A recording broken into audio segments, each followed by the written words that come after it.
भाजपा ने यहाँ कुछ भी नहीं किया है। धनबाद के साथ लगातार सौतेला व्यवहार हुआ और तब हुआ जब धनबाद दिल खोल के भाजपा को समर्थन दिया, ताकत दिया।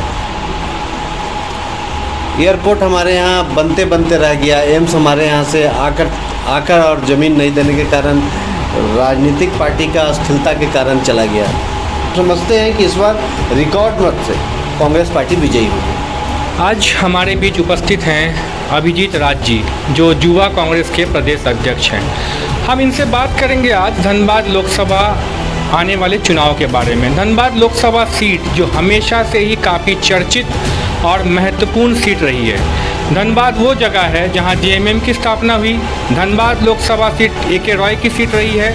धनबाद लोकसभा सीट से पीएन सिंह ने रिकॉर्ड मतों से विजय हासिल किया है, इसीलिए इस सीट का गुरुत्व और महत्वपूर्णता हमेशा से ही रही है। तो हम बात करते हैं अभिजीत राज जी से आने वाले लोकसभा चुनाव को लेकर। सर, आपका बहुत धन्यवाद जो आपने हमें अपना इतने व्यस्तता के बीच आपने हमें समय दिया। धन्यवाद आपका भी कि आप इस चुनाव के कसम में आकर मेरा बात सुनने का प्रयास किया।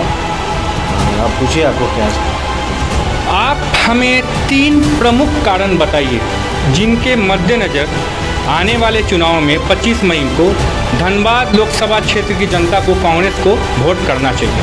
देखिए, सबसे पहला चीज़ कि धनबाद के साथ लगातार सौतेला व्यवहार हुआ और तब हुआ जब धनबाद दिल खोल के भाजपा को समर्थन दिया, ताकत दिया। धनबाद के अंदर में कोरोना काल में कई ट्रेन छिन गया, वो ट्रेन फिर कभी चालू नहीं हो पाया। धनबाद से कई ट्रेन को डाइवर्ट कर दिया गया जो अभी गोड्डा होकर चलता है। एयरपोर्ट हमारे यहाँ बनते बनते रह गया, एम्स हमारे यहाँ से आकर और ज़मीन नहीं देने के कारण राजनीतिक पार्टी का अस्थिरता के कारण चला गया। DRDA का ऑफिस हमारे यहाँ था बनना, वो नहीं बना। SBI का मेन ब्रांच यहाँ से शिफ्ट हो गया।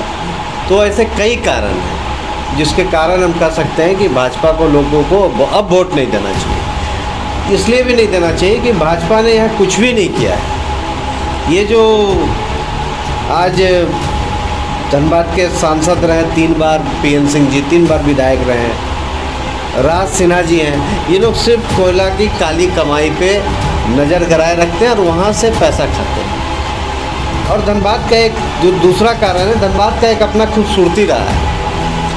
आप लंबे अरसे से, ख़ास तौर से अगर आप देखिए शंकर दयाल सिंह हो, राम नारायण शर्मा हो, A.K. राय हो, रीता वर्मा जी हो, ददई दुबे हो, पीएन सिंह हो, जितने लोग हैं राजनीति में, कम से कम ये लोग शालीन लोग हैं, ये लोग अपराध मुक्त लोग रहे हैं और ये लोग संगठन प्रेमी और संगठन के साथ साथ समाज में को एक सूत्र में बांध के चलने वाले लोग रहे हैं। अभी जो वर्तमान में परिस्थिति है, वर्तमान परिस्थिति में जो भाजपा के प्रत्याशी हैं वो काफ़ी दागदार हैं, काफ़ी उनके ऊपर आरोप है, कई केस में उनका सज़ा पर ट्रायल चल रहा है। तो इस परिस्थिति में हम कह सकते हैं कि जो कांग्रेस की प्रत्याशी है वो एक स्वच्छ छवि की है, एक पढ़ी लिखी और एक बेहतरीन महिला है और एक बड़े सोच की महिला है। तो मेरा ये मानना है कि अगर आप कंपेयर प्रत्याशी के बीच में करेंगे तो निश्चित तौर से बेहतर प्रत्याशी के रूप में आप कांग्रेस के प्रत्याशी को पाएंगे। इसलिए हम तो आपके मीडिया के माध्यम से भी, जनरल तरीके से भी हम ये अनुरोध लोगों से कर रहे हैं, बार बार कर रहे हैं और लोग इस बात को काफ़ी समर्थन दे रहे हैं और हम समझते हैं कि इस बार रिकॉर्ड मत से कांग्रेस पार्टी विजयी होगी। जैसा कि हम देख रहे हैं, 2 प्रमुख पार्टियों के बीच में धनबाद में व्यक्तिगत आरोप प्रत्यारोप का दौर चल रहा है, लेकिन जो अहम मुद्दा है चुनाव का, जिस मुद्दे पे चुनाव होना चाहिए, रोजगार, शिक्षा, स्वास्थ्य, बिजली, पानी, प्रदूषण, इन सब के बारे में कोई बात नहीं कर रहा है। इस बारे में आप क्या कहें? हम समझते हैं कि इसके बारे में कांग्रेस प्रत्याशी अपनी बात को मजबूती से रख रही हैं और मेरा ये मानना है कि धनबाद को जो सबसे ज़्यादा ज़रूरत है अभी के समय में, एक तो ट्रेन, यहाँ से कई ट्रेन जो बंद हो चुका वो ट्रेन खुले, कई ट्रेन ऐसा है जिसको फिर से चालू करने का ज़रूरत है। और दूसरा चीज़ जो शिक्षा का आपने बात कहा, निश्चित तौर से हमारे यहाँ विनोद बिहारी महतो यूनिवर्सिटी खुला है, लेकिन आज भी उसमें जो प्रोफेसर का, असिस्टेंट प्रोफेसर का वहाँ कमी है, उसका आवश्यकता है। दूसरा कि कई हायर एजुकेशन और हेल्थ सेक्टर में काम करने का धनबाद को ज़रूरत है। एयरपोर्ट का जहाँ तक बात है तो एयरपोर्ट निश्चित तौर से ज़रूरत है, लेकिन सबसे ज़्यादा जो ज़रूरत है वो ट्रेन का है, क्योंकि जो हमारा सबसे साधारण आम लोग हैं, आम लोग फ्लाइट से एफर्ट नहीं कर सकते, लेकिन ट्रेन जो है देश का इकोनॉमी है और उससे हर आदमी चलना चल सकता है। तो ये हम समझते हैं कि सबसे ज़्यादा जो ज़रूरत है हर जगह के लिए ट्रेन, और कोरोना काल में जो भाजपा शासन में ट्रेन बंद हुआ वो ट्रेन को पुनः चालू करना चाहिए। अब एक सवाल मैं आपसे करना चाहूँगा कि धनबाद में चाहे कांग्रेस कहिए चाहे भाजपा कहिए, दोनों में ही लोकसभा क्षेत्र से, अगर हम धनबाद लोकसभा क्षेत्र की बात करें, कई कदावर नेता हैं, लेकिन फिर भी प्रत्याशी जो है वो धनबाद लोकसभा क्षेत्र के बाहर से दिया गया है। ऐसा क्यों? एक कार्यकर्ता होने के नाते मैं आपसे ये पूछ रहा हूँ। इस पे तो मैं ये कहूँगा कि दुर्भाग्यपूर्ण है कि इस तरह का सौतेला व्यवहार धनबाद लोकसभा के साथ किया गया, और मुझे इस कहने में थोड़ा भी गुरेज नहीं है कि एक बेहतर अवसर होता अगर धनबाद का प्रत्याशी होता, तो मैं समझता हूँ कि अभी तक विजयी घोषणा हो चुका होता जनता के द्वारा। ये जो असमंजस का स्थिति उत्पन्न हुआ, इसका मूल कारण ये भी रहा कि हम प्रत्याशी के चयन में निश्चित तौर से जो धनबाद लोकसभा के अंदर में करना चाहिए था, जो नहीं कर पाए, और बीजेपी के अंदर में भी जो आज बीजेपी का जो ग्राफ गिरा, उसका मूल कारण यही रहा कि बीजेपी जो प्रत्याशी दिया वो पार्लियामेंट के अंदर का लोगों को नहीं दिया।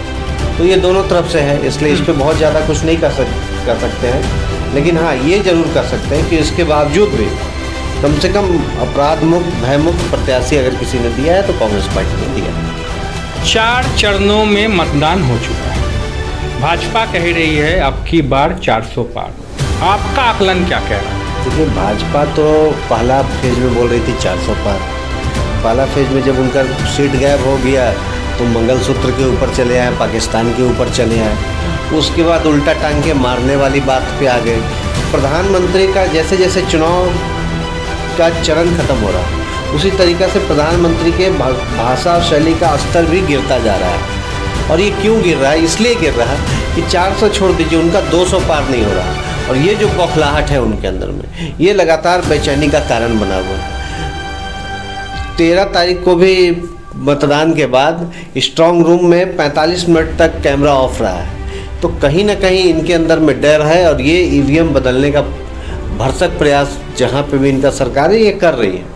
तो हम समझते हैं कि प्रधानमंत्री डरे हुए हैं, भाजपा डरी हुई है, और भाजपा का ग्राफ लगातार गिर रहा है। झारखंड के अंदर में ये कहा जा रहा था कि कांग्रेस गठबंधन 1 सीट पे आएगी और 13 सीट पर भाजपा आएगी, लेकिन अभी जो चार सीट का चुनाव झारखंड में पहला चरण का हुआ और देश का चौथा चरण का, तो इसमें 3 सीट कांग्रेस और कांग्रेस गठबंधन जीत रही है। ये भी एक बहुत बड़ा कारण है भाजपा को झटका का। तो आप आने वाला समय में अभी हजारीबाग और चतरा का चुनाव है, और आपको पूरा भरोसा दिलाते कि दोनों सीट कांग्रेस जीत रही है, बड़ी मजबूती के साथ जीत रही है। अब हम थोड़ा सा लोकसभा से आते हैं विधानसभा की ओर। राहुल गांधी का ये जो नया यात्रा था उसमें आप काफ़ी सक्रिय थे, यहाँ तक कि उनके वाहन में हमने आपको देखा था उनके साथ। तो क्या हम ये आकलन करें कि धनबाद विधानसभा से अभिजीत राज कांग्रेस प्रत्याशी होंगे? देखिए, हम लोग पार्टी का एक कार्यकर्ता है, और कार्यकर्ता होने के नाते हम ये कह सकते हैं कि पार्टी को तय करना है कि पार्टी किसको देती है और किसको नहीं देती। आज भी जो प्रत्याशी हैं उनके लिए हम लोग निस्संदेह काम कर रहे हैं। आप तैयार हैं? नहीं, मेरा ये मानना है कि हम तो पार्टी का कार्यकर्ता हैं। कांग्रेस पार्टी अगर तैयार है, कांग्रेस पार्टी को अगर लगता है कि मेरे जैसा एक साधारण कार्यकर्ता को लड़ाना है, तो हम तैयार हैं, और हम समझते हैं कि अगर मैं धनबाद में लोगों का सेवा कर पाऊँ तो मेरा ये सौभाग्य होगा। कहीं ना कहीं कांग्रेस पे हमेशा एक आरोप आता है कि कांग्रेस युवाओं को आगे नहीं बढ़ा रही है, माने राज्य स्तर पे बोलिए या केंद्रीय स्तर पे बोलिए। आप जैसे एक युवा नेता हैं, धनबाद में ऐसे कई युवा कार्यकर्ता कांग्रेस में हैं, तो आपको ये नहीं लगता अब समय है कि युवाओं को कांग्रेस आगे बढ़ाए? नहीं, कांग्रेस कई युवाओं को मौका दे रही है। आज अगर आप देखेंगे धनबाद लोकसभा की प्रत्याशी वो खुद भी युवा है, ऐसा नहीं कि वो 50 साल की महिला हैं, वो भी 35 से 40 वर्ष की नौजवान महिला हैं। तो मेरा कहना है कि युवा का मतलब ये नहीं होता युवा कांग्रेस, युवा का मतलब होता है युवा प्रत्याशी जिसके अंदर जोश हो और जो लोगों के बीच में काफ़ी लोकप्रिय हो। तो मैं बार बार आपको कह रहा हूँ कि मेरा जो है सीधा सा है, पार्टी के साथ कमिटेड है।